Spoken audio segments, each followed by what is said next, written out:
எதிர்கட்சி இப்போ புதுசாக வந்திருக்க கட்சி 2 கட்சியுமே வந்து மாற்றி மாற்றி சண்டை போடுறாங்க.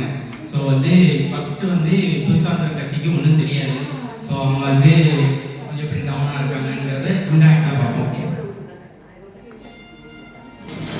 எல்லாருக்கும் வணக்கம்.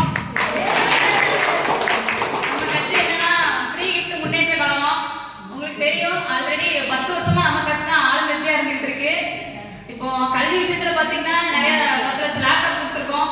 விளையாட்டு விஷயத்துல பாத்தீங்கன்னா விளையாட்டு துறையில நிறைய ஸ்பேஸ் கொடுத்துருக்கோம். மாணவர்கள் நல்லா விளையாடணுங்கிறதுக்காண்டி. விவசாயத்தை எடுத்துக்கிட்டீங்கன்னா நீர்ப்பாசனம், காப்பீடு அவ்வளோ பண்ணியிருக்கோம். எதை எடுத்துட்டாலுமே ஃப்ரீ ஃப்ரீ ஃப்ரீ மட்டும்தான்.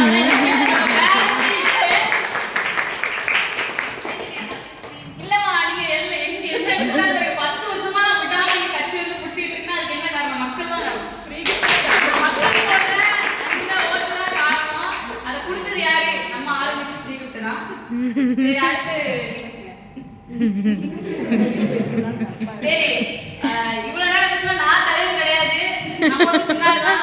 ஸோ எவ்வளவு பெரிய மேட்டரா இருந்தாலும் தலைவர் பேசினாதான் அது வந்து ஒரு கட்சி மாதிரி இருக்கும். அதனால நம்ம தலைவர் வந்து பேசுவாப்ல. வாங்க தலைவர். சொல்றீங்க என்ன பண்ணுங்க? உங்களுக்கு என்ன பண்ணுங்க? விவசாயக்காரனுக்கு வந்து எவ்வளவு வந்து பர்சன்டேஜ்,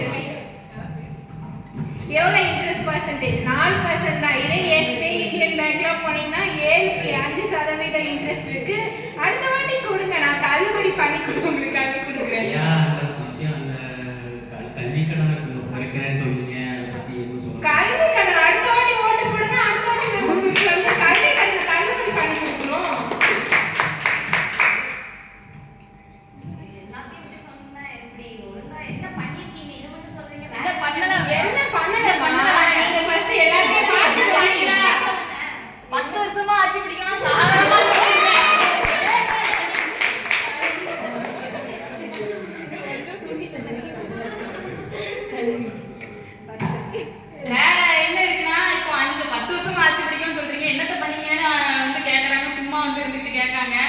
இப்போ மகளிர் வந்து பாத்துக்கிட்டீங்கன்னா மகளிர்ல ஃப்ரீ பஸ் விட்டுருக்கோம். இதனால எத்தனை பேர் பயனடைஞ்சிருக்காங்க தெரியும். குடிமைப்பெண் திட்டம் கொண்டு வந்திருக்கோம்.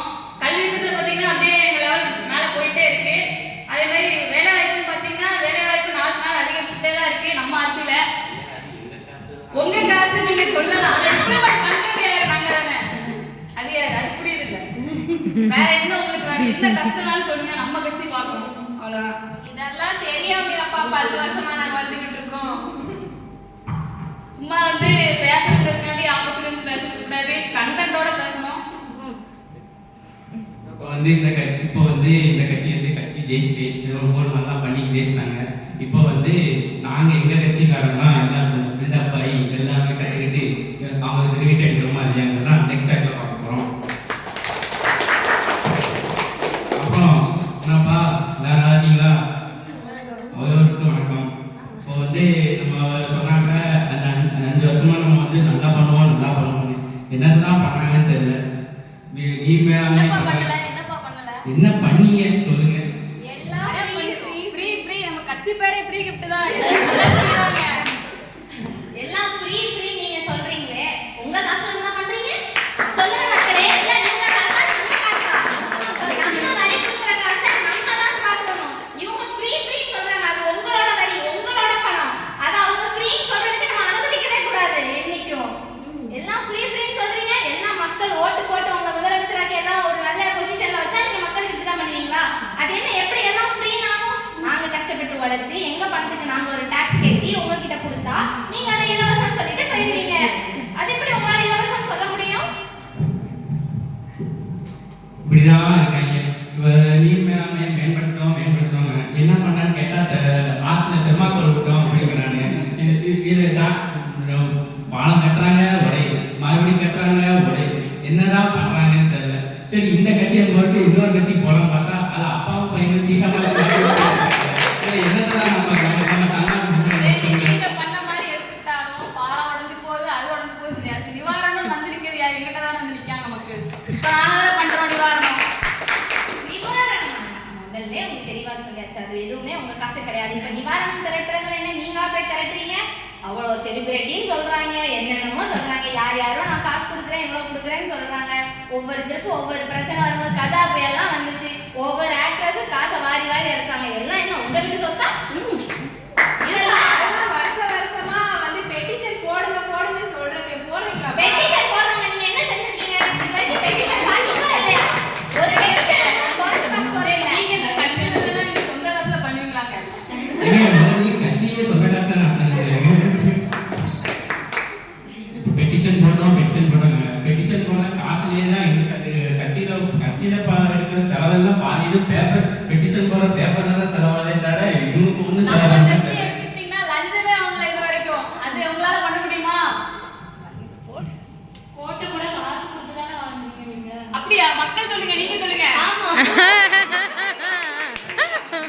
எங்க பக்கங்க? மக்களோட காசு நம்மளோட காசு. நீங்க உங்க மக்களும் நாங்களும் யார் நினைச்சீங்க? மக்களும் நாங்களும் இல்ல. நம்ம காசுன்னு சொல்லி கொடுங்க. மக்கள் காசு. அப்படிலாம் இல்ல. இப்போ நீங்க ஒரு திருப்ப அரசியல்ல வந்து ஜெயிச்சிட்டீங்க அப்படின்னா உங்களுக்கு சம்பளம் மாசம் மாசம் கவர்மெண்ட் உங்களுக்கு சம்பளம் கொடுக்குது. ஆனா மக்கள் அப்படி இல்லையே. இப்போ ஒரு திருப்ப அவங்க வேலையை விட்டு தூக்கிட்டாங்கன்னா உங்களுக்கு என்ன மாசம் மாசம் சம்பளம் போகுதா? இல்ல இல்ல. உங்களுக்கு சம்பளம் வருதா வரலையா? மக்களுக்கு வரலையா? அப்ப மக்கள் அவங்க பணத்துல இருந்து வரி கட்டுறது நீங்க எப்படிலாம் சொல்லக்கூடாதுல்ல. அப்ப அது அவங்களுடைய காசு தான், உங்களுடைய காசு இல்ல. கட்சிக்கு தனியா இருக்கும். மக்களுடைய காசு மக்களுடைய காசு. எதிராளிங்க கை ஓங்கி இருக்கீங்க. எதிராளிகளோட கை இங்க வாங்கி இருக்குங்க பட்சத்துல நம்மளால பேச முடியல. ஒரு இந்த எலெக்ஷன்ல வந்து நமக்கு பாப்புகா கட்சி வந்து ஜெயிச்சிருச்சு. மக்களே ஃப்ரீ கிஃப்ட் முன்னேற்றங்களும் எப்பவுமே ஃப்ரீயா தான் இருக்கும். உங்களுக்கு ஹெல்ப் பண்றதுக்காண்டி எல்லாமே ஃப்ரீயா தான் இருக்கு. அப்படியே வந்து